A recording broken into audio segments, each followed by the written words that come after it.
আসসালামু আলাইকুম। আশা করি সকলেই ভালো আছেন। আমিও আলহামদুলিল্লাহ ভালো আছি। আজকে আমি আপনাদের মাঝে একটি গুরুত্বপূর্ণ বিষয় শেয়ার করব, যেটা আপনার দৈনন্দিন জীবনে একটি গুরুত্বপূর্ণ ভূমিকা পালন করবে। সেটি হচ্ছে টাকা জমানোর একটি বিশেষ কৌশল।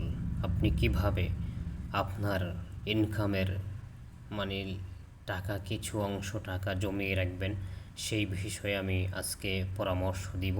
তো ভিডিওটা শেষ পর্যন্ত না দেখলে আপনি বুঝতে পারবেন না যে কিভাবে আপনি ব্যাংকে টাকা রাখবেন। প্রথমেই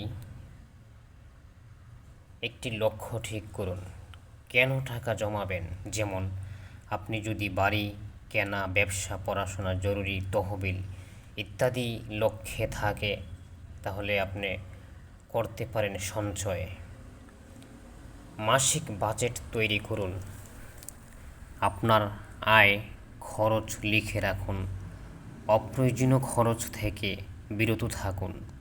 একটি নির্দিষ্ট পরিমাণে, যেমন 20 থেকে 30% প্রতি মাসে সঞ্চয়ের জন্য নির্ধারণ করুন। স্বয়ংক্রিয়ভাবে টাকা সঞ্চয় করুন, আপনার ব্যাংক অ্যাকাউন্টে অটো ট্রান্সফার সেট করুন, যেন প্রতি মাসে নির্দিষ্ট পরিমাণে টাকা সঞ্চয় অ্যাকাউন্টে চলে যায়। খরচের আগে সঞ্চয় করুন, টাকা হাতে পেলে আগে সঞ্চয় করুন, ব্যাংকে রাখুন আগে, তারপরে খরচ করুন।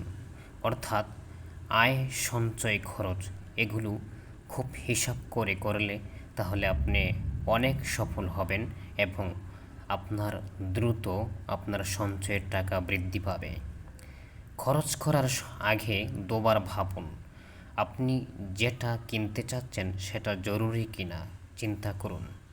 সেলস বা অফার দেখে অপ্রয়োজনীয় জিনিস কিনবেন না। যেটা আপনার কাজে লাগবে আপনি সেই জিনিসটাই কিনবেন। অনেক সময় কম দামে পেয়ে আমরা অনেক কিছু কিনে থাকি, কিন্তু শেষ পর্যন্ত দেখা গেছে ওই জিনিসটা আর বেশি দিন টিকে না।